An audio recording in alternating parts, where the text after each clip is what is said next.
Le but, Mel, c'est juste de refaire une introspection de tout ton parcours jusqu'à maintenant, les défis que tu as relevés, les moments d'adversité et pour finir, tes prochains défis et tes combats actuels. Je pense que ça va être intéressant juste de retracer ça, mais sans se mettre la pression. Mais on peut voir, en général, quand on regarde une transformation physique, on voit la photo avant-après, on voit le résultat. Mais le plus intéressant et le plus croustillant, c'est le pendant, en fait.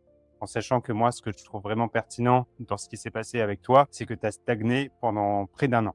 C'est-à-dire que quand on regarde ton Ouais. poids, il a virtuellement stagné pendant plus d'un an. Et donc, la question ultime, c'est qu'est-ce qui a fait que tu t'es accroché alors que ton poids a stagné? Mais avant de commencer par cette question, on va démarrer par le fait que tu puisses te présenter, ta relation avec ton poids dans l'enfance, ton parcours, quoi. Écoute, j'ai toujours été, enfin, ma sœur et moi, hein, parce qu'on est, comme certaines le savent, on est jumelles. On n'a jamais été, très fines, ni en surpoids, en fait. On a toujours été, pulpeuses, comme on dit et puis, après on fait des métiers, on était les 2 dans la restauration. Donc on a toujours, vacillé au niveau des poids. Donc, là, je parle pour moi. Selon le restaurant où je travaillais et ce qu'on mangeait, parce que le personnel, on mange moins bien que les clients, hein, forcément et le temps qu'on a, tu grossis, tu maigris, mais bon, ça reste raisonnable, tu vois? Au niveau du poids, c'est pas ouf, sauf que tu manges, pas du tout sain, mais ni sain ni équilibré. Parce qu'en général, genre du buffalo, du au bureau ou même en traditionnel, j'aime beaucoup les frites. Rares sont les légumes. La viande, c'est pas ouf non plus, tu vois? Donc mais comme en fait, tu es toujours en activité, tout ça, tu grossis pas plus que ça, quoi. Bien sûr, Mais ouais. ton corps, il est Ouais. pas tu «musclé» entre guillemets, tu tiens debout, quoi. Tu tiens debout. Voilà Et en fait, et ce qui t'a fait prendre du poids, c'est surtout cette période-là? C'est-à-dire que c'est quand tu t'es lancé en gros dans la vie active, quoi? oui et non, parce qu'en fait, mes parents sont devenus commerçants, quand j'ai eu 13 ans et c'était une épicerie fine italienne. Quand mon père a commencé à faire des pizzas, on va dire qu'on était les goûteurs. Ah non! Donc de la pizza surgelée que tu as quand tu es petit parce que ta mère, elle a pas le temps et elle sait pas faire, enfin, elle sait faire, mais elle a pas le temps, quoi. Tu passes à des pizzas, tous les soirs et il faut toutes les goûter. Les pâtes sèches, la sauce tomate, la sauce hache, pas tout, quoi. Voilà et moi, j'ai commencé la restauration, j'avais 19 ans parce que 2 ans avant, j'étais en internat. Donc en internat, quand tu es à la cantine et tout, tu manges équilibré. Il y a pas de si ta mère, elle te donne pas des sous pour aller t'acheter des bonbons, hein, c'était pas dans son optique à ma mère et puis en restauration, tu manges sur le pouce. Si tu as 20 minutes, où tu restes assis pour manger, tu as du bol, sinon, voilà et puis après, j'ai essayé de quitter la restauration. Là, c'était un tout petit peu plus récent, donc j'ai fait de l'usine, voilà, pendant 18 mois. Voilà, j'étais déjà divorcée, donc c'était il y a 7-8 ans maintenant.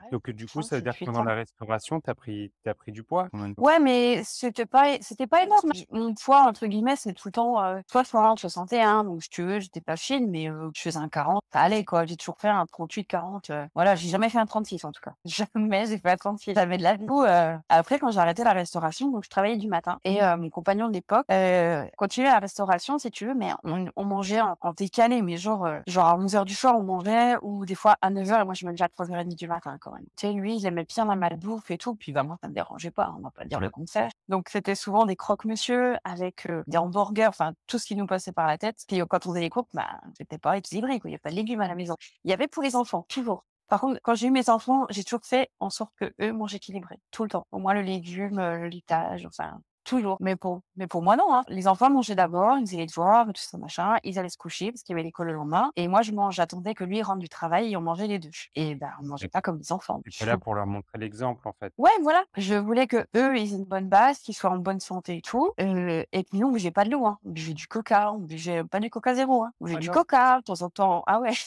jamais j'avais bu de coca zéro. Même quand Alan, lui, prenait un coca zéro, je me disais: «Mais autant pas boire de coca pour boire du coca zéro», tu vois? C'est Mais c'est gé comme l'allégé, genre, j'avais mis ça dans le frigo, jamais, jamais de la vie. Parce C'est que toi qui c'était m'as pas fait bon, découvrir c'est ça. ça? Ouais, exactement. Voilà, tu te dis: «C'est pas du vrai fromage, je vois pas l'intérêt de manger ça, c'est pas du fromage». Je veux dire, le poulet, le blanc de poulet, tu sais, le filet de poulet, quoi. Ouais, bien Ah mais sûr. c'est mort, c'est mort. Nous, on avait un poulet, le blanc, c'était pour les autres. Moi, Un poulet c'était tout le pané, reste, quoi. quoi. Genre, il fallait que ce soit Sur le poulet rôti, les blancs, c'était ou pour les enfants ou pour celui qui voulait, mais moi, c'était les ailes, les cuisses, la carcasse, tout ce que tu veux, mais pas les blancs. quand tu es parti à l'usine, tu étais plus sédentaire qu'en restauration, du coup? Ouais, ouais, ouais, parce que je rentrais, il était, 13h, je m'occupais des enfants, les devoirs, enfin voilà, tout ça. On bougeait jamais, on allait rarement se promener et puis c'était canapé, télé, je dormais dans le canapé, je faisais une sieste. Je me levais, j'allais chercher mes enfants à l'école, je m'occupais d'eux, machin. Une fois qu'ils étaient au lit, j'attendais dans le canapé, s'il y avait un truc à manger en attendant de manger, genre des chips. Enfin, tu vois, quand on faisait les courses, il y avait toujours un truc à bouffer, tout le temps. OK. Et donc là, j'avais déjà quand même pris pas mal de poids. Et J'étais déjà arrivée ouais, 72-73 kilos, hein, tu vois, j'étais pas loin de quand j'ai commencé avec toi. Et après, ben, il y a eu une rupture et j'ai recommencé la restauration parce que, bah, moi, l'usine, c'était terminé, hein, tu vois, c'était de l'intérim, donc il fallait que je rebosse d'accord. pour pouvoir me reprendre un appart. Enfin, voilà, donc j'ai repris de la restauration et puis voilà, rupture, tu manges plus, tu t'en fous. Ça a duré 2 mois et puis j'avais pris l'habitude de manger qu'un fromage blanc puis 3 frites. Et puis vu que, bah, je perdais du poids, je pouvais remettre des fringues, je refaisais un 38. J'étais même descendue à un 36 et là, je me trouvais, canon, habillée canon. OK. Nue, il y a personne qui voyait, donc je m'en foutais. Il y avait que moi. Je suis restée 1 an et demi célibataire. Donc je voyais mes copines, je voyais mes potes, impeccable. Personne ne me voyait, nue. Je m'en foutais. Pourquoi nu? Pourquoi qu'est-ce qui te dérangeait quand tu étais nue? Ah non, nue, Chasse. nue, c'était horrible. J'avais le ventre, du fait d'avoir des vergetures, le ventre, ben, qui était plus que place. Enfin, je veux dire, je me penchais, tu avais le ventre qui pendait. Enfin, la peau, tu vois? La poitrine, n'en parlons pas. Hein, je mettais un décolleté, c'était tout creux. Enfin, voilà, c'était vraiment moche. Enfin, moi, je le savais, quoi. Je sais pas si les autres le voyaient, mais moi, je le voyais OK. et ça me dérangeait et puis, ben, un jour, j'ai connu, mon chéri, Alan. Là, j'étais au top et puis après, je suis quand même une femme. Quand il m'a connue, j'avais 38-39. Ouais, j'avais 39 ans et lui, il est un peu plus jeune que moi, mais c'était pas un enfant. Il sait que quand une femme, elle a eu des enfants, bah, elle a le corps abîmé et lui, ça le dérangeait pas. Donc, en fait, il m'a mis en confiance et tout s'est bien passé. Enfin bref, on a vécu 1 an comme ça, chacun chez soi et on se voyait, on mangeait des fois ensemble, mais lui, est très sportif et il mangeait pas du tout, du tout, du tout, du tout comme moi. Donc quand il venait manger à la maison, je faisais hyper attention, hein. Je faisais très, très attention. Mais vraiment, j'allais chercher des petits plats très équilibrés, genre du hachis parmentier à la patate douce avec du blanc de poulet. Toujours à cette période-là, donc tu mangeais moins mais mal, Ah ouais, mais carrément. Ah ouais, non, on faisait les soirées avec les potes, c'était pizza, c'était pâtes, c'était sushi, avec un petit peu d'alcool évidemment, hein, restauration, voilà. Ouais, ouais, je mangeais clairement mal et du fait que lui et son enfant de temps en temps et moi les miens les week-ends, enfin voilà, parce qu'on a chacun des enfants de notre côté. Quand on était avec eux, de temps en temps, bah, on les emmenait au Burger King. Puis après, c'était devenu un rituel, c'était tous les dimanches soirs. Mais à côté de ça, lui, il faisait son sport, moi j'étais en restauration, donc je mangeais pas, j'étais pas ouf, quoi. Mes enfants, ils mangeaient toujours bien. Mais moi, non. Et bref, après, bah, on a décidé d'habiter ensemble, de faire, au bout d'un moment, 1 an et demi, je crois, on a décidé d'habiter ensemble et est arrivé le covid. Donc le covid, moi, ma boutique a fermé pendant 3 mois parce que je travaille dans un hôpital et notre boutique a été fermée et on s'est retrouvés tous les 2 parce que lui aussi, son activité s'est arrêtée pendant 1 mois et demi, un peu moins longtemps que moi. Mais du coup, comme je sais cuisiner quand même, bah, c'était sympa, quoi, parce que du coup, on travaillait pas. Donc bah, quand on allait faire les courses, parce que j'étais la seule sortie qu'on avait le droit de faire, hein, à l'époque, au lieu d'aller au Burger King, qu'1 fois par semaine, et ben, c'était un coup pizza, un coup des pâtes, un coup les hamburgers, mais que des bonnes choses dedans, hein. Tout était maison. Ouais, évidemment. Je précise, tout était maison. Voilà, voilà. Les salades étaient très bonnes.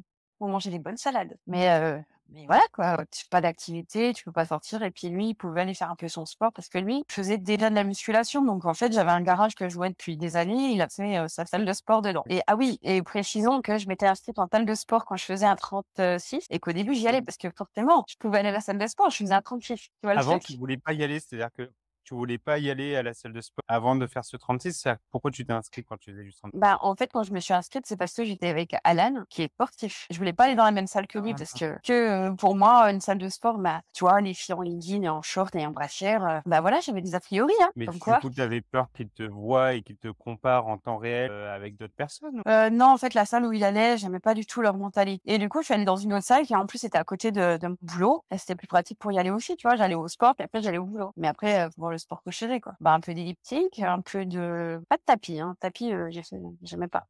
Un peu de vélo, un peu de passe en guidée, un peu d'abduction, d'adduction, enfin, les trucs guidés, quoi. Les trucs Vraiment. de femmes, classiques, bien sûr. Ah ouais, ouais. Ouais, tu vois, même les haltères de 2 kilos, je les avais jamais pris en main, hein.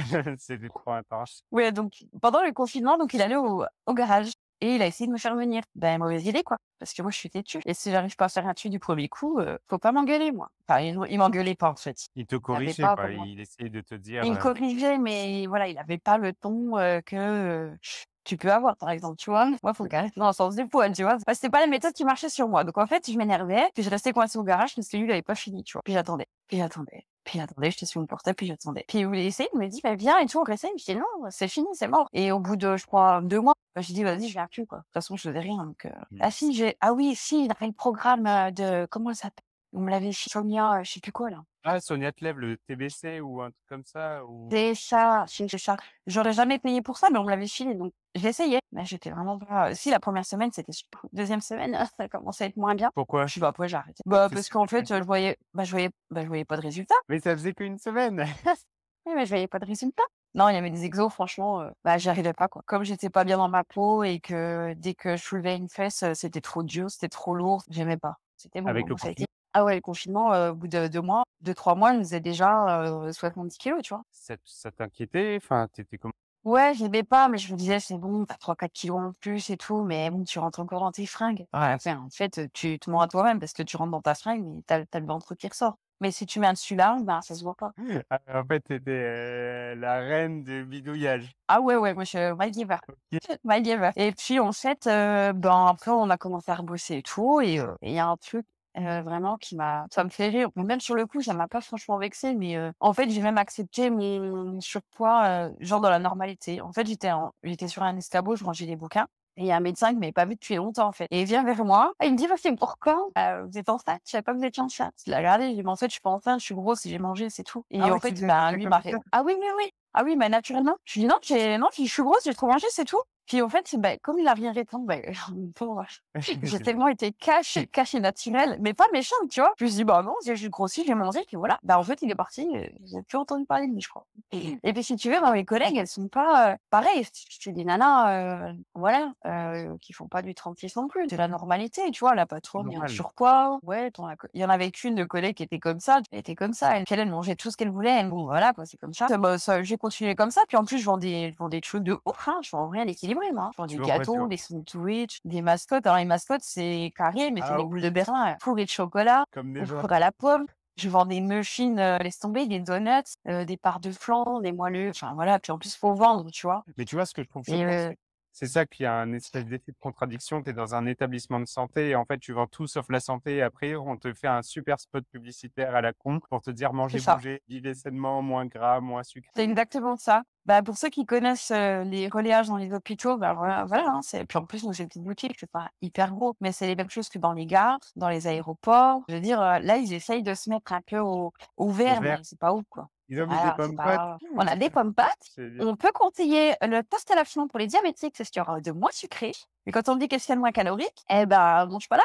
Bois de l'eau, la bouteille d'eau. Voilà, bois de l'eau. Bois de l'eau, voilà. Non, c'est tout, il y a pas de franchement, mais moi, là-bas, je mangeais, ben, vite fait du sandwich, j'allais pour emmener ma gamelle. Enfin, tu vois? Je veux dire, quel intérêt de manger, ta gamelle alors qu'en vrai, tu as des sandwichs sur place. Voilà, c'est puis quand ça sort du four, les hot dogs ou les panini, Ouais, enfin bah, voilà bien quoi, c'est sûr. trop bon. Il y a la tentation, on est d'accord, quoi. Tu tenté, en fait, tout le temps. Bah, c'est ça, puis au pire, je mangeais peut-être quand j'ai une demi-heure de pause, je mangeais pas, c'est pas grave. Dans l'après-midi, bah, je me prenais un gâteau ou, je rentrais chez moi, je dévorais mon plat de pâtes. Puis moi, c'était mon réconfort, tu vois? Je rentrais le soir, je savais que j'allais manger mes pâtes ou ma pizza ou peu importe, ce que j'avais à faire.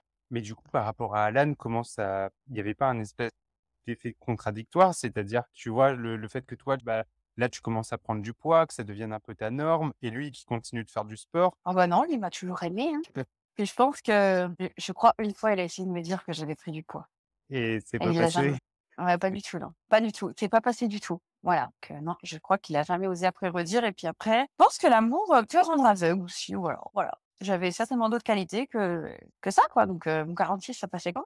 Voilà. En fait, tu es passé d'un Ouais, 36 à d'être un 40. je suis montée au 46. Je suis montée et moi, si tu veux, je me rendais pas compte parce que moi, des fringues, je vais en acheter, bah, quand j'ai besoin, quoi. Quand c'est usé et donc c'est là que tu vois que tu as grossi.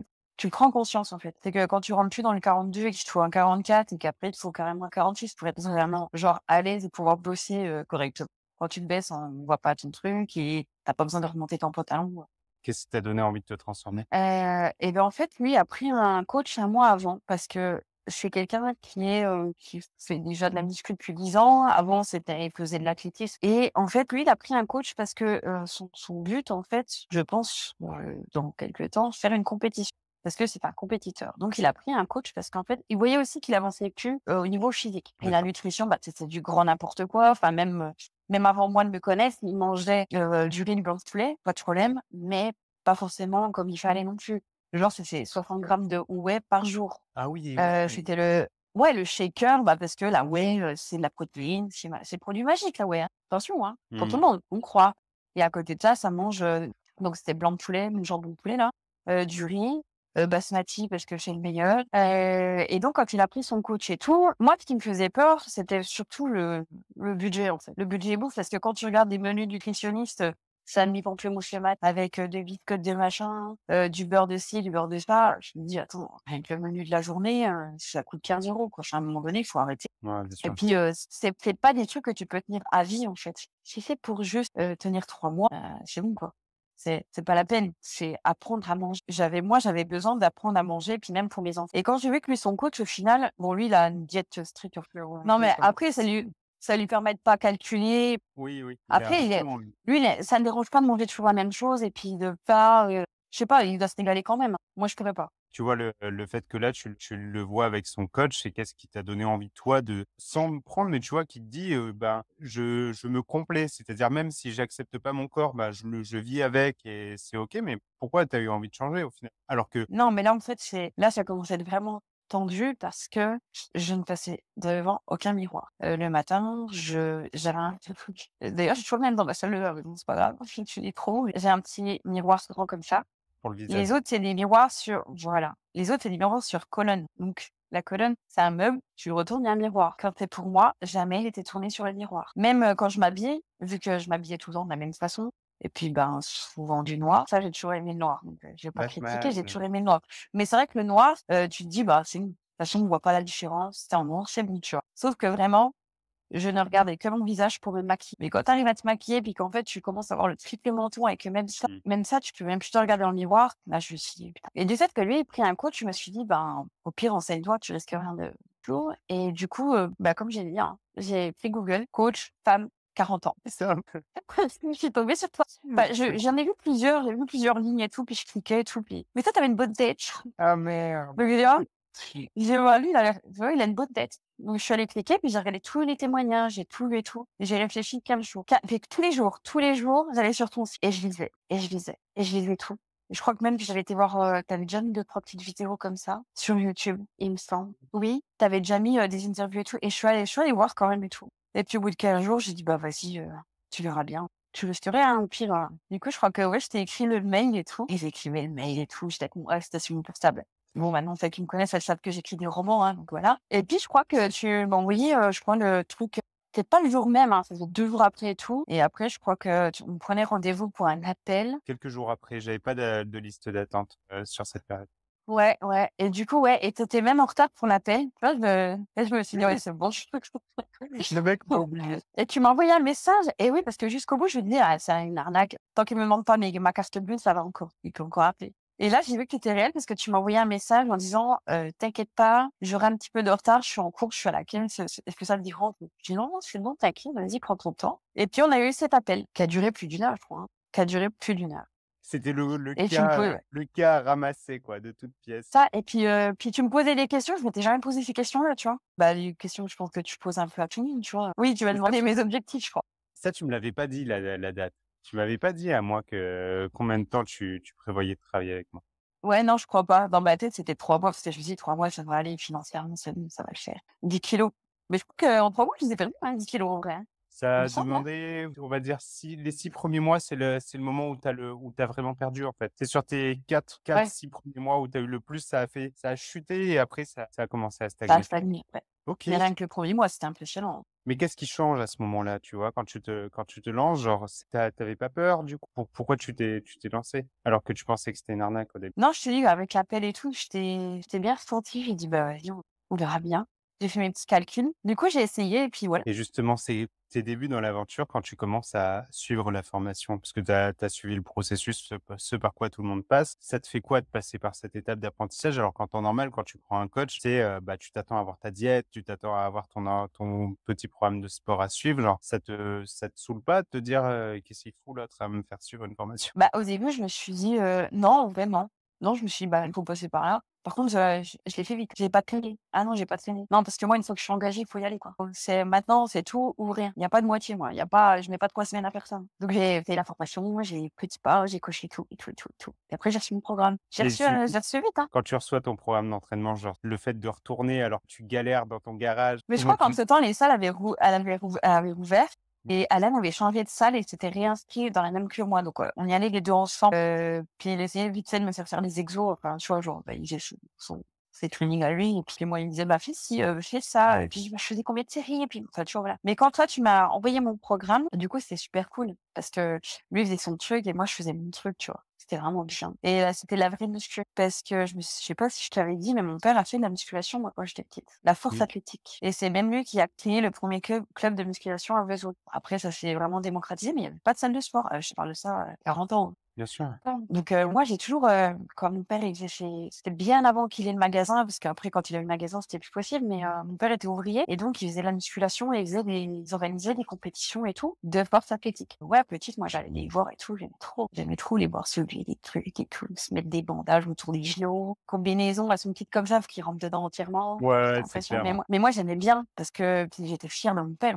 Qu'il avait un bon niveau aussi, tu vois. Donc moi, j'ai toujours aimé, on allait dans sa salle de sport, enfin dans sa salle de musculation. Puis à l'époque, il y avait pas de tapis, il y a pas d'elliptique, il y avait rien, hein. C'était des bandes développées couchées, des cages à squat, des haltères, des trucs, la muscu. Donc j'étais contente de faire de la musculation. Tu vois, tu apprécies de faire de la musculation. Donc, avant de me connaître, pourquoi plutôt que de faire du cardio, du vélo elliptique ou faire le TBC ou le programme de Sonia? Bah parce qu'en fait, ça me saoulait de pas savoir ce qu'on cherche. Et en plus, le coin muscu, t'as beaucoup de garçons, t'as pas beaucoup de filles. Et Ouais. donc d'y aller, c'était vraiment, tu sais, genre tu vas dans le terrain interdit. Et puis quand tu sais pas faire, t'as pas ce truc de dire, tu vois, j'ai le droit d'y Oui. aller, en fait. Tu sais pas faire, tu vas prendre tes 2 haltères, qu'est-ce que tu vas aller faire? Et ils vont te donner le truc, ils vont passer devant toi. Donc, quand tu as un programme, tu te sens un peu plus sûr de toi parce que tu sais ce que tu vas faire. Ouais. T'es légitime, quoi. Et quand tu sais Oui, pas donc quoi faire, et puis Alan, quand il faisait son training, il s'occupait pas de moi, hein. et du coup, quand tu commences en musculation, tu prends tout de suite plaisir ou ça tu du mal à te lancer? Non, j'adore, en fait. Il y a juste un truc, les premières fois où je fais des goblet squats, il faut se regarder, en fait. La première défense, j'ai fermé les yeux et j'ai vu que c'était pas possible de fermer les yeux. En plus, j'avais, tu sais, les disques en dessous des pieds Pour descendre plus bas? c'est ça. Et j'avais le gobelet, l'haltère, donc un petit au début, et je descends et je ferme les yeux. Je ne supportais puis en salle de sport, vas-y, il y a que des miroirs, quoi. Tu des miroirs de ouf, des lumières de ouf. C'est un truc de ouf, quoi. Et t'es en débardeur, tu tout qui dépoche, c'est pas bien. Puis la nana qui s'occupe de la salle, elle est là, elle est derrière toi, elle essaye de t'encourager. Mais bon, voilà, quoi. Non, j'étais très dangereuse au départ parce que je me regardais pas dans le miroir. Enfin, ça a été que 2 séances parce qu'après, j'ai pris conscience qu'il fallait que je surpasse. En fait, à la fin, je me regardais pas moi, je regardais juste mon mouvement. Voilà, j'avais trouvé le truc, fallait pas que je me regarde moi. Parce qu'en plus, vous faites sacrée tête, hein, quand on fait de la muscu. En fait, le plus dur pour toi, c'est vraiment l'image que tu as de toi et en fait, à quel moment ça commence à évoluer? C'est à quel moment tu commences à percevoir les premiers résultats en musculation? Alors, je sais pas si c'est la musculation ou la nutrition, mais c'est quand je t'envoie les photos. Quand je t'envoie les photos, quand je prends les mensurations, les premières mensurations, mon visage qui s'affine, tu vois? Bah, dès le premier mois, ça marche, en fait. Donc dès les premiers mois, je suis trop contente parce que vraiment, moi perso, j'ai trouvé du changement tout de suite et pourtant, j'y allais que 3 fois par semaine, hein. Parce qu'au début, j'avais pas compris qu'en fait, je pouvais y aller tous les jours ces jours-là. Tu t'es dit: «On commence Heu, par soi» et c'est très bien. ouais, j'avais 3 trainings, bah, j'y allais 3 fois, donc tous les 2 jours. Et Il y a des fois, je rentrais et je me disais: «Putain, demain, j'irai bien quand même et tout». Mais moi, j'avais pas quand même 3 fois, bah, j'y vais trop. C'est après, je crois que j'ai dû te poser la question, tu m'as dit: «Non, non, mais tu peux y aller, hein, c'est bon, hein». c'est là où on a commencé à faire les ajustements dans ton programme d'entraînement. En fait, ce qui Mmh. s'est beaucoup passé, c'est que tu as toujours été discipliné. Ça, c'est quelque chose qu'on pourra jamais t'enlever. Tu es une personne qui est disciplinée dans ce que tu fais et la musculation et tout grand projet, dans nos vies, il faut faire ce qui doit être fait et c'est quelque chose que tu as toujours exécuté. Que tu t'es engagé là-dedans, tu t'es dit: «J'investis dans un accompagnement, je paye pour ça, je me sens pas bien dans mon corps et je le fais». Tu me l'as démontré ne serait-ce que de par la formation, tu as pas procrastiné le truc, tu as un boulot, tu as des enfants, tu as une vie de famille, tu pas de temps, comme tout le monde, sauf que tu t'es offert cet Bah, je me suis espace-temps. pris mon temps. Là, j'ai dit: «Non, là, c'est pour moi et je dois le faire et plus vite ça sera fait et mieux ça sera et plus vite je vais commencer et plus vite j'aurai des résultats». Après, moi, je suis comme ça dans la vie. Tu me dis de faire blanc, je fais blanc, tu me dis de faire noir, je fais noir. Au Mmh. boulot, je suis comme ça. Même si Ça des fois je ronchonne, je fais. ça, c'est un Je me défile véritable pas. Si tu me dis de faire quelque chose, je vais le faire. En gros, je me disais, moi, en vrai, hein, je disais: «Mel, c'est un budget sur ton salaire. S'il y a pas de résultat, si tu fais pas ce qu'il faut, tu payes pour rien, en fait. Tu vas payer ta salle pour rien, 30 balles par mois». Et là, j'étais contente parce que je payais ma salle de quelque chose. Et là, je me disais: «Mel, si tu veux continuer, si tu veux, tu peux pas te permettre, en fait, de pas y aller, en fait». Bah, puis non, puis en fait, je prenais mon pied, en fait. En vrai, quand j'allais au sport, c'était vraiment, j'aimais bien. Et puis ça me faisait des règles, tu sais, même pour la nutrition, parce que du coup, j'étais obligée de chercher autre chose pour me régaler quand même. Tu vois, moi, j'aime manger, je suis une gourmande. et justement J'aime et pas comment manger pour manger, moi. tu vis ça? Parce que quand on commence à choisir après ton objectif de calories, c'est bah, tu as mis en place un déficit calorique et cette notion alors déjà de déficit calorique, toi qui manges, des burgers, qui manges des pizzas, qui manges, des croque-monsieur, tu suis la formation en nutrition et comment tu fais pour l'implémenter, quoi? Qu'est-ce qui change? Et ben dans ma tête, je me dis: «Plus de pizza, OK. plus de pizza». Mais en fait, après, j'ai trouvé des solutions parce qu'il y avait les recettes de Maëlle quand même, tu vois? Genre les burgers, ça a été ma découverte, Mmh. les Bolking Burger, ça a été, je crois, c'était magnifique. Oui, lui, je sais pas Je crois combien que de fois c'est tu l'as fait, mais je crois que c'est la recette la ah plus mais utilisée. celui-là, je crois que c'est celle que j'ai fait le plus, le Bolking Burger là et en fait, j'avais trouvé le truc, tu vois? Le blanc de poulet qui voulais pas en manger, puis au final, c'était qui coûtait le moins cher et en calories, qui apportait le plus de protéines, mais même au niveau argent, c'est ce qui coûtait le moins cher, le blanc de poulet et je Mmh. me disais dans le burger, c'est magnifique, c'était magnifique Et comment tu faisais et pour vraiment ça donner calait. goût à ton alimentation, tu vois? Parce que tu voulais que ça ait du goût, tu voulais que ce soit bon et tu avais peur des produits allégés au début, comme beaucoup de personnes. Il y a cette croyance de, bah, si je prends un produit allégé ou si je prends un Coca zéro,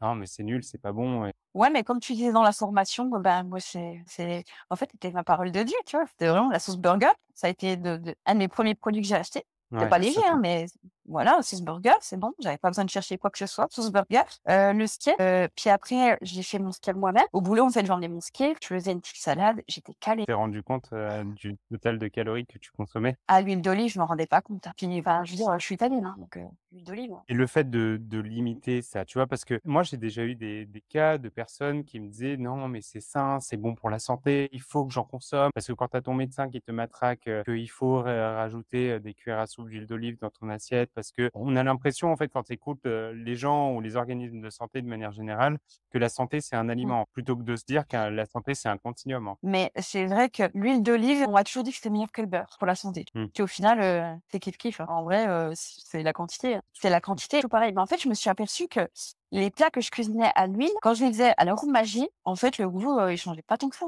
Parce que moi, ce que j'aimais de l'huile d'olive, c'était le goût. Et il est pas plus sec ton poulet, hein. Au début, j'y allais avec l'arôme vanille aussi. Enfin, je faisais tel fait.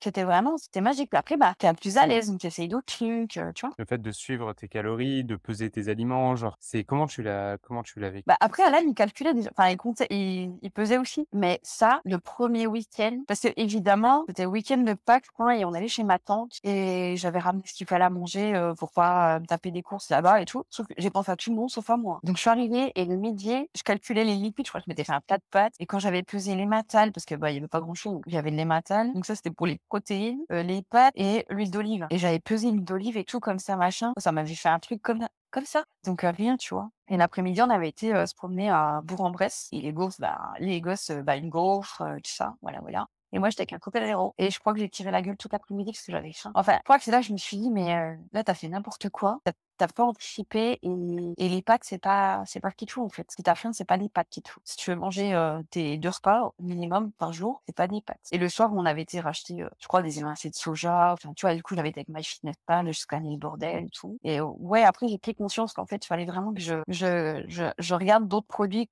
que ce que j'avais l'habitude d'acheter. Ça, en fait, ce que tu as vécu, c'est ce que vit tout le monde. C'est-à-dire que le plus important, c'est de vivre exactement de la même façon. C'est-à-dire que plutôt que de chercher à réparer un truc qui est pas cassé, tu manges Mmh. strictement de la même façon que ce que tu mangeais avant. Et là, tu découvres. Et tu te rends compte de Ah ouais. la teneur calorique que tu consommes, de l'apport en protéines que tu consommes. Et une fois que tu fais un état des lieux, tu ajustes. Mais là, c'est clair que si tu manges comme avant et que tu essayes de t'amuser à te dire non, mais je vais réduire la quantité. Tu vois, on dit tu manges trop. En fait, tu manges juste trop de calories, mais pas trop de nourriture parce qu'il faut manger beaucoup pour être rassasié. Bah ouais, tu te retrouves si tu limites tes calories et que tu mets du fromage, des pâtes et de l'huile. Et Ah tu ouais, manges rien. Tu manges rien. comment tu fais pour changer la donne? C'est tu te poses, tu prends 3 heures devant toi et tu regardes ce que tu peux manger. Donc je suis allée dans les sites et j'ai regardé un peu ce que tu achetais toi, tu sais les basiques en fait, les trucs que tu peux tout le temps avoir. Et du coup, puis même des trucs, tu vois genre le Saint-Morel, tout ça, que j'achetais pas, c'est pas je suis pas du fromage pour moi. Au début, j'ai eu la bourse des lèvres, je pense comme tout le monde, tu vois? Mais ça a pas duré longtemps, hein. Et du coup, une fois que tu as pris en main, du coup, bah, le fait de suivre ton alimentation, est-ce que tu as eu des moments où tu as eu faim, où tu as eu des fringales ou des pulsions alimentaires? Non, parce que j'avais le Coca zéro. Dès que j'avais envie de sucre, c'était un Coca zéro et j'achetais jamais de Coca zéro à la base, hein, jamais. Ouais. Non, en vrai, non, faim, non, j'avais jamais faim. Parce que tu savais mettre Non, ton vie dessus, gérer ton volume alimentaire. Ouais, genre, il y a des choses qui t'ont surprise par rapport à tes comportements d'avant? Qu'est-ce qui a changé factuellement dans ton alimentation? bah, maintenant, par exemple, si je veux manger des pâtes, je vais en manger, mais je vais mettre des légumes dedans, tu vois? Ça du coup, il y a moins de pâtes, j'ai quand même une belle assiette et en plus, je me régale. Quand je monte le soir, j'ai trouvé plein de techniques, rapides. bah, genre, les choux de Bruxelles. Les légumes, j'achetais jamais de légumes surgelés, moi. Les poêlés, les machins comme ça, moi, parce que je voyais pas l'intérêt de manger des légumes, hein. Si, je mangeais des légumes, mais un peu comme tout le monde, je faisais des tomates, des salades, bah, je sais pas pourquoi, mais je me régale, hein. En vrai, je pourrais plus manger autrement. Ça s'explique super facilement en fait. C'est juste que quand tu manges des produits hyper transformés et que tu as l'habitude de consommer ça, tu vis comme dans un espèce de Disneyland. Tout te semble fade. Le truc très simple que tout le monde peut comprendre, c'est que quand tu manges du chocolat et qu'après tu manges une tomate, la tomate n'a pas de goût. Ah ouais. Alors que si tu n'as pas mangé de chocolat ou truc comme ça et que tu manges une tomate, tu vas dire ah elle est sucrée celle-là, ah elle est moins sucrée celle-là. Tu manges une carotte, tu vas dire ah elle est sucrée. C'est en fait c'est pour ça qu'il y a toujours un temps de latence et un temps de transition où en fait il faut savoir retirer un peu ce Disneyland pendant 2 secondes et se reconnecter à une alimentation plus saine. Et d'un coup, en fait, tu passes de cette alimentation qui te semblait fade, devient d'un coup bonne. Quand tu dis que tu apprends aux gens à mieux se nourrir, bah, c'est vrai, quoi. Enfin, en tout cas, moi, c'est bon, c'est fait, tu as ton but, en tout cas, avec moi, sur la nutrition. Il faut faire le deuil de certaines choses, certains comportements qu'on avait. Comme Il faut que les produits, il faut que ça reste des exceptions. C'est comme le saumon, c'est comme, le foie gras, tu en manges pas toute l'année. ouais, ouais. Ça reste du pâté. Et ben, ton burger, même tu peux aller au McDo, tu peux aller au Burger King, tu peux même aller au KFC, hein. J'y suis allée, il y en a un qui a ouvert pas loin de chez moi, je suis allée, mais si ça reste des exceptions, bah, c'est là que c'est le meilleur. Tu Mais vois, je pense maintenant que le je parallèle, du foie gras est très juste. Du saumon, du foie gras, c'est des mets d'exception et ça kiffe trop quand tu les manges. Mais si tu le manges tous les jours, c'est banal. c'est exactement ça. Et justement, en parlant de ça, genre le fait de manger, plus sainement parce que, bah, tu as peur aussi initiale et c'est vrai, on peut se dire: «Ouais, mais si je commence à manger sainement et tout, ça va me défoncer mon budget». Comment tu as fait pour t'adapter par rapport à ça? Moi, j'ai cherché des solutions, hein. Après, quand je fais mes courses, je regarde les prix, hein. C'est pour ça Mmh. que c'est cool d'acheter des Hypo, des machins, nanana. Quand tu vois le prix du yaourt à la pièce, enfin, je suis pas toute seule, on est 5 nous. Donc 5, tu peux pas dire, «Moi, je vais m'acheter mon yaourt qui coûte 2 balles pièce et je vais en manger 2 par jour, puis les gosses, ils mangent rien» et puis donc du coup, bah, j'ai déjà commencé par acheter du Stirioplay. Je regardais toujours le prix au kilo, au moins, voilà, je savais et puis après, j'ai commencé à chercher des recettes et comme j'ai une yaourtière à la maison, j'ai fait mon propre skip. J'ai cherché en fait, faut quand même se creuser un peu la tête. C'est pas du tout cuit dans l'assiette, c'est pas possible. Et Mmh. puis mes enfants, ils étaient d'un côté, ouais, ils avaient des résultats, que j'étais contente de moi, tu vois. Donc ils étaient contents pour moi. Je pense que c'est ça qui fait que tu adhères à ça et que tu consommes de toute façon dans la durée. Qu'au début, en fait, il faut le faire de façon disciplinée et un peu bête et plus tu adhères au truc et plus tu le fais, plus tu te transformes et plus tu vois ton corps qui change et après, bah, ça devient un mode de vie parce que c'est comme pour tout, il y a toujours un temps de latence. C'est pas dès que tu fais un effort que tout de suite ça paye. Donc ça te demande de Mmh mh. t'investir, de faire ce qu'il faut et quand tu as les résultats, tu veux juste plus les perdre, en fait. Eh beh, c'est clair, c'est clair. Là, je veux plus jamais être comme avant. Mais je veux pas tomber dans le truc: «Oh là là, 1 kilo, mon Dieu, j'ai pris 1 kilo, ça va pas», tu vois? Et j'avais peur de ça. C'est-à-dire? Bah, j'avais peur après en revenant de la compétition, de me dire: «Mais punaise, je vais plus le faire, je vais remonter en poids et tout» et je suis remontée, hein, en poids, hein et j'avais peur et bah, au tout début quand je suis revenue, je me suis dit: «Ah punaise et tout ce que tu as fait, tu es en train de trop grossir et tout» et limite, virtuellement, je me suis mis 2 claques. J'ai dit: «Mélissa, c'est bon, arrête, tu sais comment faire maintenant et puis tu as toujours Jérémy, donc ça va». La question que j'aimerais te poser, c'est par rapport à ta recomposition corporelle. Parce qu'au début, en fait, ce qui s'est passé, c'est que tu as perdu, du poids, d'accord? Tu en as Mmh. perdu pas mal. Tu en as perdu, une dizaine au total et ensuite tu en as perdu 5 sur 1 an. Tu as perdu une dizaine sur l'équivalent de, allez 6 mois en gros et après sur 1 an, tu as perdu, 5 kilogrammes et comment tu vis ces 1 an où, voilà, on lisse vraiment 12 mois quoi, où tu perds des grammes, des grammes, des grammes et tu as l'impression qu'il y a rien qui se passe et tu sais pas où tu vas et comment tu fais pour t'accrocher quand c'est comme ça? Les mensurations, elles descendaient quand même, je voyais mon corps qui changeait. Quand je t'envoyais les photos, tu me faisais un avant-après, puis moi, je pouvais me le faire aussi, donc je voyais quand même les différences. Puis tu me disais tout le temps: «Le poids, ça n'a pas d'importance». Donc le poids n'a pas d'importance, le poids n'a pas d'importance. Sérieux? Ah oui,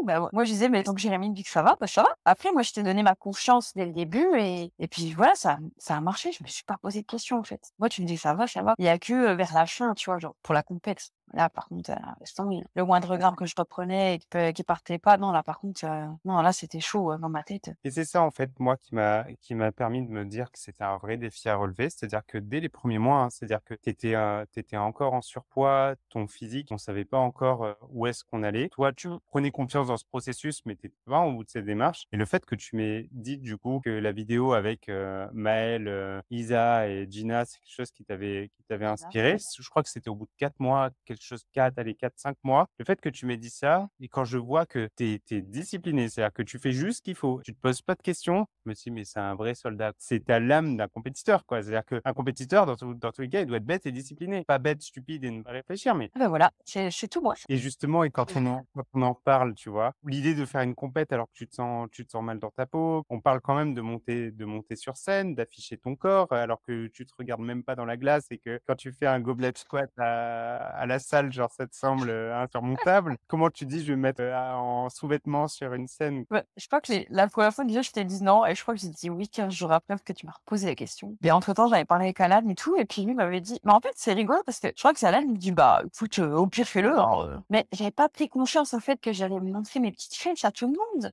Tu vois, quand j'ai dit oui, j'avais vu, c'était beau, tu vois? Et puis c'était loin. Quand je t'ai dit oui, c'est encore loin, c'était encore abstrait. Mais j'avais pas pris encore conscience, que j'allais vraiment être en bikini devant des gens que je ne connais pas. Tu vois?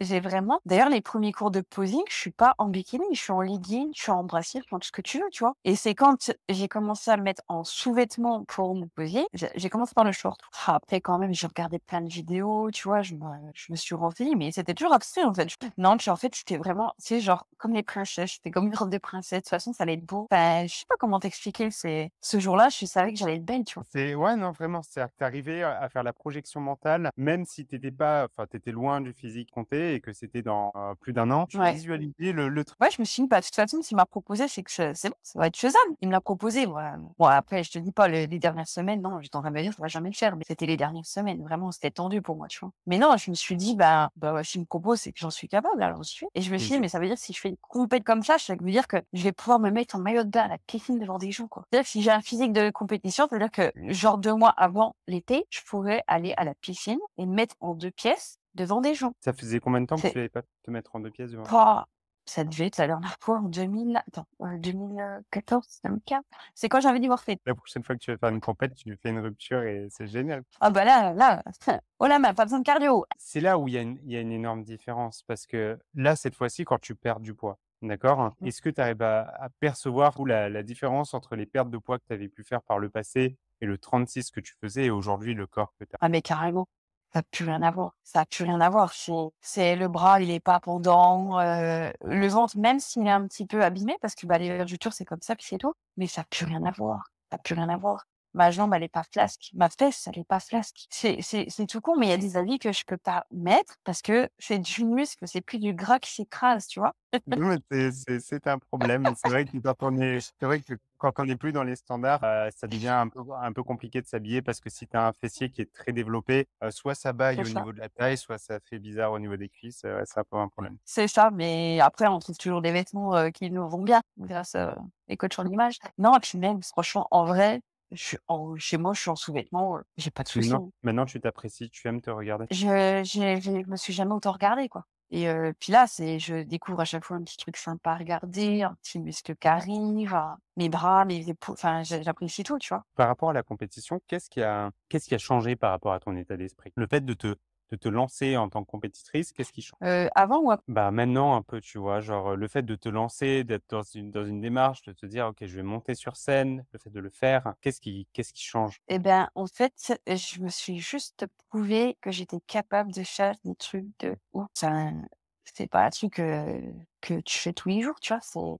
En fait, si je maintenant, je sais que je suis capable de beaucoup de choses. Je suis Qu'est-ce que tu as capable d'énormément de choses. qu'est-ce que tu as ressenti quand tu J'ai es pen montée sur scène? Waouh, bah, en fait, le smile, c'était pas du forcé, quoi. J'étais trop contente d'être là. J'ai dit: «Putain, je l'ai fait, quoi». Tu sais, genre, je l'ai fait. C'est un truc extraordinaire, tu vois? Je sais pas si par exemple, j'ai déjà sauté en parachute en tandem. Quand je l'ai fait, je me suis dit: «Mais waouh, c'est un truc de ouf!» Quand on Mmh. m'a annoncé, il y a des années avant que j'allais être manager d'un restaurant, waouh, mais je vais diriger une équipe et un restaurant. Bah, par exemple, pour les femmes qui ont eu des enfants, quand on arrive sur la table d'accouchement et qu'on l'a fait, bah, on se dit: «Bah, ça y est, bon, on l'a fait, quoi». Bah, même sensation pour la compétition, en fait. Je l'ai fait, j'ai fait un truc incroyable que d'autres, ne font pas. Des fois, ils ont pas envie, enfin, je veux dire, mais il y en a, ils en rêvent, mais ils le font pas. Ils vont pas jusqu'à y aller, quoi. Et moi, Et je l'ai juste fait. et justement et quand tu vois ça, j'imagine que tu ressens à quel point ton niveau d'estime de toi a changé entre avant, d'où tu viens et ce que tu es aujourd'hui? Vraiment, ouais. Maintenant, je suis fière de moi, je suis fière de chaque, truc que je vais accomplir, de décisions que je vais prendre. Ça m'a rendue beaucoup plus sûre de moi.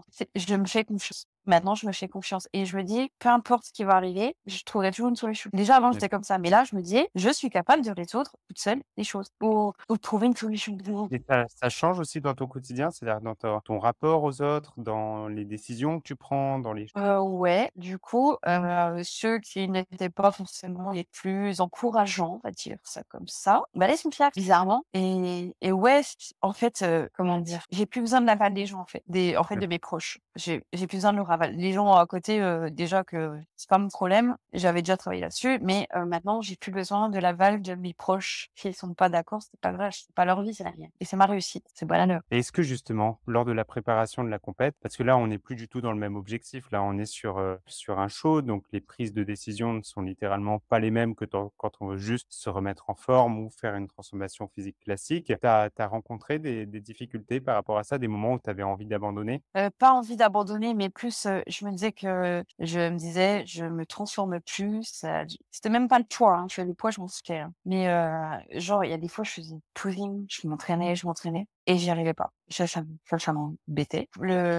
Je séchais pas assez, je voyais pas mes muscles assez et plus je regardais tu sais, les vidéos et tout Ouais, et bien plus sûr. je me disais: «Mais je serai jamais prête». Je me disais: «Mais je serai jamais prête». Du coup, j'ai arrêté. J'ai complètement arrêté de regarder. En fait, je me suis encore remise entièrement à toi, en fait, ou à Maëlle quand elle me faisait les cours de posing, tu vois? Que tu me dis: «Mais si, regarde, on voit ton muscle et tout». Tu vois? Ça me rassurait. Ou il y avait même Gina aussi, tu vois, qui me rassurait. Bien sûr. C'était vraiment, ouais, non, jusqu'au bout, il y a des fois, je me suis dit: «Je vais ja» puis en plus, il m'arrivait que des galères le dernier mois, quoi. Donc non, je me disais: «C'est pas possible». Oui, Mais le maillot qui veut pas venir et qui disparaît finalement. le maillot, j'avais perdu mon Insta. C'était pas très grave, mais c'était tout cumulé, tu vois? C'était beaucoup.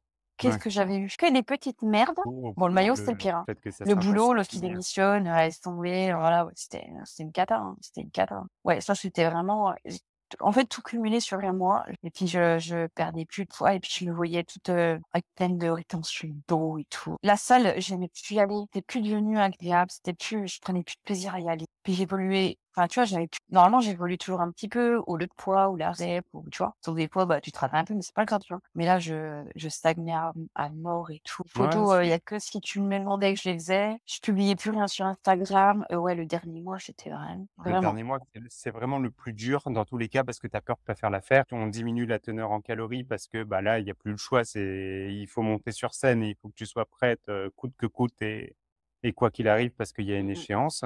Donc on réfléchit plus et on fait ce qu'il faut. On est obligé de garder du cardio et j'étais obligé de t'imposer du cardio, pas parce que le cardio ça fait maigrir, mais parce que le problème de quand on est comme ça, en sèche, en prépa, bah, on a tendance à devenir léthargique, à essayer de se reposer. Dès qu'on peut, on se pose, plutôt que de se tenir droit. Donc, ouais, le fait de devoir mettre du mouvement dans sa vie, c'est une obligation, donc on est obligé de le standardiser et les Ouais, le entraînements, bah cardio. Oh, les cardio. et n'empêche, tu m'as grugé jusqu'à la fin. Genre, tu as couru, allez, quand Gina, elle t'a fait une vidéo avec moi, tu as couru J'ai combien? jamais couru, j'ai jamais couru. J'ai ou marché ou fait du vélo. Elle a préféré faire Ah 2 non, heures courir. de thé plutôt que de courir 20 minutes Ouais, c'est exactement ça. Bah, peut-être que pour, la prochaine, ça va aller. J'ai un tapis à la maison, je vais m'entraîner à courir. et c'est ça. Punaise. Et mon préféré, c'est quand même aller au boulot en vélo. Ça, c'était une très bonne Ça me habitude. pre Parce qu'en fait, c'est moi, ce qui me dérangeait aussi dans le cardio, c'était que ça me prenait encore plus de temps, quoi. Entre le boulot, l'entraînement, pas bouffer et puis retourner à la salle pour faire du cardio ou oh non, ça, c'était une horreur. Puis je pense que l'état d'esprit à la fin, il était,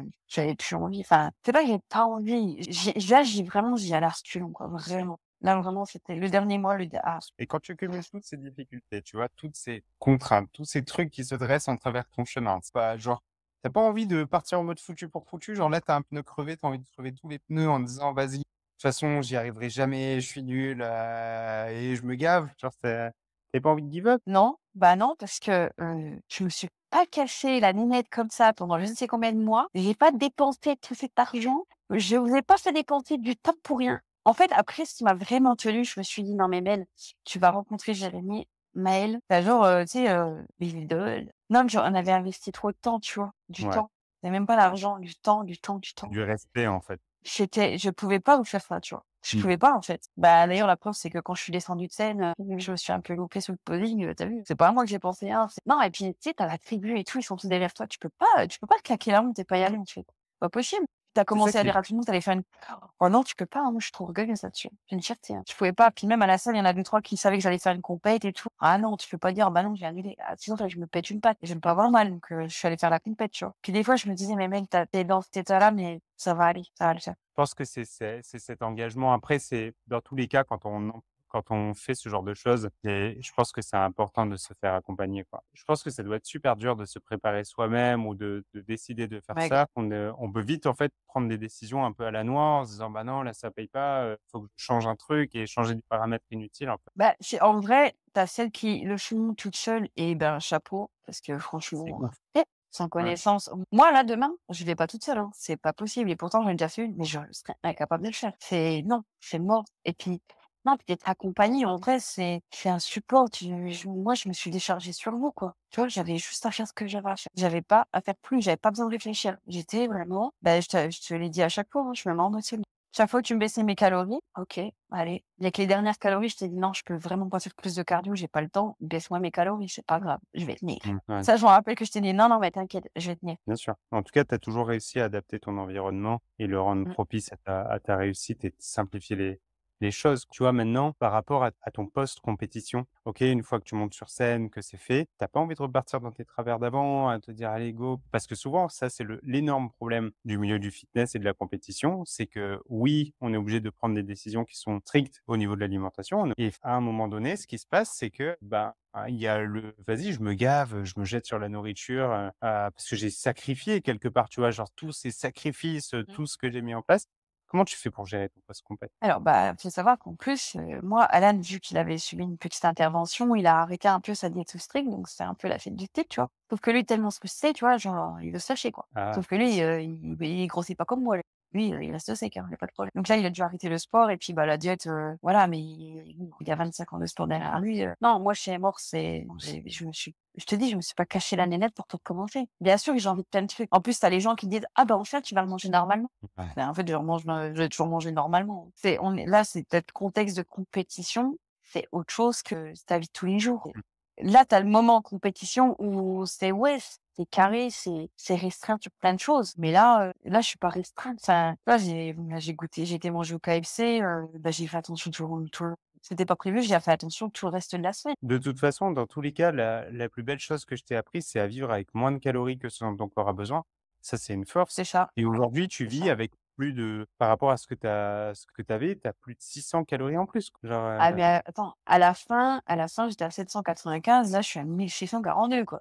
c'est ça. 200 Il y a calories de plus plus. c'est exactement ça, ouais. C'est C'est non, là, exactement c'est la fête du slip. Non, mais là, c'est au début, j'arrivais même pas à atteindre mes calories. Maintenant, j'y ouais, arrive, tu vois? trop on élève vite ses normes en général, hein Ouais, ça va très vite, et mais ça me frustre pas de pas les atteindre. Je me prive de rien, en fait. J'ai plus ces envies, en fait, j'ai des envies et tout, mais genre, toi, les gâteaux que je vends, en fait, ils me font pas envie, pas du tout. et tu C'est et pas le enfin, KFC, quand on l'a mangé avec Alan, j'ai pas apprécié. qu'est-ce que tu pas apprécié? Tu as trouvé ça trop lourd? Le gras, j'étais trop gras, ouais, Mmh. trop gras, C'est normal. trop gras. C'est normal. En fait, ce qui est C'est génial, quand tu as vécu ce que c'est qu'avoir plein d'énergie, être en forme et tout, alors oui, on va dire que tes dernières semaines, de compète, bon, tu es pas en forme parce que tu es un peu à la ramasse, entre le cardio, le stress, le boulot, enfin mmh. la vie quoi, plus la diète, c'est chaud. Mais, on va dire que quand tu es en forme, quand ton pourcentage de masse grasse, il est bas et que tu t'alimentes correctement, plein d'énergie la journée et c'est clair que dès que tu vas manger un truc comme ça te met down et d'un côté, c'est cool parce que c'est fun, mais après ça te donne vite envie de retourner dans ta dynamique. Non, puis là, tu vois, j'ai même pu, faire à manger à mes enfants comme moi, en fait. Ça, c'était bien. Dans tous les cas, ce qu'il y a de bien, c'est que maintenant, tu as une compréhension de ça et du coup, par rapport à ton poids, tu pas peur de repartir en arrière? De perdre tes Non, acquis? non, autant, j'ai mis, 42 ans à me réveiller, mes 42 prochaines années, de toute façon pareil, quoi, comme là, comme mes 18 mois, là. Il y Mmh. a pas moyen. Je me sens trop bien dans ma peau. C'est un plaisir de me voir, tu vois, de me regarder. Bon, même si, j'avais pas pris conscience non plus d'avoir, changé au point de plus faire du 38 et de faire moins, tu vois? Mais C'est clair, parce que quand là, on a c'était, ça, c'était vraiment une histoire, quoi. Le fait de partir faire du shopping et de prendre des vêtements de taille trop grande, c'est quelque chose que je sais parce qu'on me l'avait déjà relaté, mais de le voir en vrai, je me suis dit: Ah ouais, vraiment, il y a un décalage, quoi, parce que tu prends les vêtements, ça se voit à 10 000 que le truc est trop grand, tu vois? Alors tu te dis: «Mais quel délire!» Oui, je me rappelle encore, Oui, mais non, ça, mais je rentre pas dans les 36, 2 fois les 38. Tu vois, l'autre coup, pour dire, je me suis dit: «Putain, j'ai pris du poids, je dois être grosse», enfin, tu vois? Et en fait, Alan, ouais. il m'a pris en photo, j'étais sur mon portable, je crois que je regardais une vidéo, je sais plus quoi, et il me prend en photo, il me l'envoie. Je regarde la photo, je suis: «Bah non, en fait, ça va». Je dis: «Non, en fait, j'ai pas pris tant que ça», enfin, j'ai juste repris, voilà, je suis moins creux, je suis moins fatiguée, je suis Quand on parle de reprendre, en gros, tu pèses quasiment le même poids que la semaine avant la compète. c'est C'est exactement ça, ouais. parle de reprendre, en gros, j'ai juste repris, l'eau que le mec m'a fait perdre. Aujourd'hui, tu vis avec un léger déficit, hein. C'est-à-dire que moi, quand je t'ai remonté tes cales, là, tu es super riche parce que d'un coup, tu as autant de cales que tu as jamais eu depuis qu'on travaille ensemble, mais tu as pas tes calories de Clairement. maintenance. Et c'est ça la stratégie, c'est pas de mettre les calories de maintenance. Soit on repart sur un surplus calorique, si la personne est très sèche, c'est mieux de repartir sur un surplus calorique. Mais nous, là, dans la stratégie, c'est pour préparer la compète qu'il y a dans un an, c'est que là, on repasse sur un très léger déficit calorique, relaisser tes niveaux hormonaux, se remonter, même surtout et avant tout d'un point de vue de ta psychologie, que tu reprennes voilà, un équilibre, que tu reprennes tes marques et on rediminuera les calories après progressivement bah, jusqu'à ta prochaine compète. Mais c'est là que je vois la différence maintenant, quand on me disait, tu sais, quand avant compète, je mangeais vraiment pas beaucoup, voilà, de calories, et c'est vrai que je m'énervais très vite, j'étais très vite fatiguée et tout, et à chaque fois on Oui. me disait: «Ouais, mais c'est parce que tu manges pas», tu vois? Et en fait, je me disais: «Vas-y, tu me saoules, je mange», tu vois? Mais en fait, non, oui, je me rends compte que effectivement, la baisse de calories, ça fatigue tout, plus les problèmes, le boulot, enfin la vie de tous les jours, quoi. Cette expérience, en fait, la leçon la plus précieuse que tu peux en tirer, c'est quoi? Ça m'a apporté, bah, une confiance en moi et de me dire qu'en fait, il y a rien, mais vraiment, je l'ai rabâché sur la tribune, il y a rien qui est impossible. Rien n'est impossible, rien. Faut juste trouver la bonne façon d'y aller, et on peut rêver, et faut par contre tout faire pour réaliser son rêve. Faut se donner les moyens, faut trouver la solution, peu importe le temps que ça va mettre. Oui, parce qu'à la base, on était parti sur 3 mois, hein, 1 an et demi. Ouais, voilà, c'est avec 18 mois. C'est pas fini. Et puis maintenant, tu vois, mon corps, c'est comme un bijou, c'est comme une sculpture que j'ai créée, et ben, j'ai envie de l'embellir, tu vois? Donc le matin, je me lève, je me maquille, je prends soin de moi, je fais des efforts. J'ai toujours été coquette avant, mais j'avais abandonné, hein, voilà quoi, j'étais comme ça. Mais là, j'ai envie, tu vois? Je veux plus me négliger, dans tous les sens du terme. J'ai plus envie de me négliger. C'est parti, je vis ma deuxième vie, C'est et trop la plus belle. Vraiment la plus belle qui arrive. c'est trop quel message tu voudrais faire passer à d'autres personnes qui découvrent ton parcours, qui se posent peut-être des questions sur, le fait de vouloir changer? Qu'est-ce que tu pourrais dire à ces personnes-là? Justement, pas tout le temps poser de questions, juste suivre le processus et pas vouloir aller trop vite et brûler les étapes. Parce que chaque personne marche différemment. Si, Jérémy ou Gina ou, plus tard Maëlle vous accompagnent, ils sont là pour vous, en fait. C'est pour tout leur dire. Faut rien gâcher, et Oui. surtout, faut pas attendre que ça se passe. Les miracles, ça existe pas. C'est vous, votre miracle, c'est vous. C'est vous qui allez faire en sorte de réussir, c'est pas les autres. Voilà. Jérémy, tout ça, c'est un appui, c'est une perle, c'est l'outil, mais c'est vous la machine, en fait. Ouais, de ouf. C'est comme ça, et il y a rien de magique. C'est la magie, c'est vous. Voilà, c'est tout. Il faut pas attendre que ça arrive. Faut se brûler. Donc quand on n'a pas envie, on y va quand puis après on est fier, et c'est vrai, vraiment. Il y a pas que Jérémy qui le dit, hein. Réfléchir. C'est quoi ton mot de la Mmh. fin? Qu'est-ce que tu as envie de dire? Ce que j'ai envie de dire? Eh ben, feu les filles, on y va, hein, transformation en route, et hop, on grimpe l'échelle là, on y va. La lune, elle est encore loin là, mais pas si loin que ça, si on veut. Mel, Voilà. merci du fond du cœur. En fait, le truc, c'est de se dire que tu as travaillé, quoi. Souvent, on pense que ça se fait comme ça, c'est une question de chance ou quoi. La réussite saute toujours une génération, dans le sens où quand j'apprenais, dans l'entrepreneuriat, quand je me formais, on me disait toujours que la réussite, ça saute toujours une génération et je comprenais pas pourquoi, tu vois? Et souvent, les parallèles qui étaient faits, c'est que, bah, quand tu as toujours une cuillère dorée dans la bouche, en fait, tu pas la notion d'effort et de travail. Alors que quand tu as ramé dans ta vie, quand tu as galéré, bah, tu te dis: «OK, bah, moi, j'ai peut-être pas de chance, mais ce qui est de magique, c'est que, ben, quand tu plus de chance et quand tu pas la génétique ou quand tu pas tous ces trucs-là, bah, il reste le travail. Et l'avantage du travail, c'est qu'on est tous égaux, en fait. C'est exactement ce que j'essaye d'apprendre à mes enfants, tu vois? Après moi, mes parents peuvent travailler, tout ça, et Mmh. j'ai 2 enfants. J'en ai un qui a des facilités à l'école, mais incroyables. Il a jamais besoin de bosser lui, hein. Tout lui est facile, et j'ai ma fille qui a plus de difficultés, et donc là, elle s'est mise en restauration et tout, et là, ça va mieux, elle a trouvé sa voie, tu vois? C'est pour ça qu'il faut tout faire pour exclure la notion d'impuissance, en fait. C'est-à-dire que quand la vie s'abat sur toi et tout, quand tu as des difficultés, il faut juste que tu te dises que c'est des défis, en fait, que tu dois relever et te dire que ça fait partie du process. Mais souvent, en fait, on a vraiment cette aversion à la perte ou à la douleur et avant même d'avoir essayé quoi que ce soit, on a peur quand j'ai commencé à accompagner des personnes qui étaient plus âgées que moi, j'avais 24 ans, tu vois? Et pour moi, je me suis toujours considéré comme un enfant. Aujourd'hui, j'ai 30 ans et ma perception des choses commence à vraiment évoluer, mais que là, depuis ces derniers mois, on va dire. Pour moi, j'étais toujours un enfant et ma mère était responsable, tu vois? Genre, elle était responsable, waouh, c'est un parent et tout, elle m'a éduqué. Mais je me suis rendu compte qu'en fait, ben, tu peux avoir 60 ans et rester un gosse, en fait, dans le sens où attendre des autres que quelque chose se passe pour toi, tu vois? Avant même que tu te dises: «Putain, je porte mes responsabilités, en fait». C'est-à-dire qu'aujourd'hui, si j'échoue, je suis responsable. Si je réussis, je suis responsable. Genre, tout ce qui se passe autour de moi, je suis responsable. Alors que souvent, on a tendance à jeter la faute sur les autres, quoi. «C'est ça, c'est C'est pas de exactement ça. chance» ou «C'est ce truc-là». Mais quand tu te portes, en fait, et que tu dis: «Ben, merde, quoi, je vais faire ce qui doit être fait, et malgré l'adversité, dans tous les cas, je vais pas lâcher», bah, en fait, l'impossible devient possible. C'est-à-dire que tu comptes plus sur quelqu'un, tu vois? Genre, tu es plus materné, je vais demander à maman ou je vais demander à un tel ou je vais demander à mon supérieur ou quoi. Non, c'est moi qui me bats. Ça change tout, Bah, quoi. c'est ça. Et au moins, quand tu réussis, tu sais que c'est toi. C'est pas quelqu'un qui l'a fait pour toi. Mmh. Au fond de toi, tu sais que c'est toi. C'est exactement ça, quoi. Après, il faut savoir s'entourer pour ça. Il faut savoir s'entourer de gens qui te tirent vers le haut, savoir avoir la responsabilité d'exclure les gens qui te tirent vers le bas. Quand tu as quelqu'un qui te tire vers le bas, ou à se plaindre à côté de toi, tu vois? Il y a plein de gens, en fait, ils sont là, on se serre tous les coudes, en fait, à pleurer ensemble, tu vois? Si tu te dis: «Ben, merde, quoi», genre, non, OK, peut-être que c'est dur ce qu'on vit ensemble, mais allons trouver des solutions, quoi. Plutôt que de se dire que la vie, elle est dure, qu'elle est injuste, que c'est trop dur, ça marche pas. Bah, c'est ouais, la vie, elle est dure, mais en même temps, enfin, vois autre chose, trouve des solutions, n'attends pas que ça se passe, c'est comme ça. Et moi, les gens trop négatifs, en vrai, j'aurais dit bye bye, quoi. Enfin, pas bye bye définitif, mais genre, voilà, quand c'est ta famille, en plus, genre, tu peux pas couper les ponts parce qu'on fait une réflexion sur ce que tu manges, c'est pas possible. Mais il y a des sujets que t'entames plus et c'est très bien comme ça. Faut se protéger aussi, hein. C'est comme ça, pas le choix, hein. Même si ça met du temps, Il y aura plein de changements dans tous les cas et ce qui est bien, c'est qu'aujourd'hui, tu es vraiment dans ton renouveau et tu es en train de te réinventer. Donc avec du travail, avec autant de discipline, autant de rigueur et en te disant que, bah, c'est un processus et que ça demandera le temps que ça demandera et il faut juste semer des graines, tu vois? Tu vas semer, semer, semer, semer plein de trucs. Bah, Mel, tu es une championne, je suis fier de toi. Fais ce qu'il faut et la magie opère.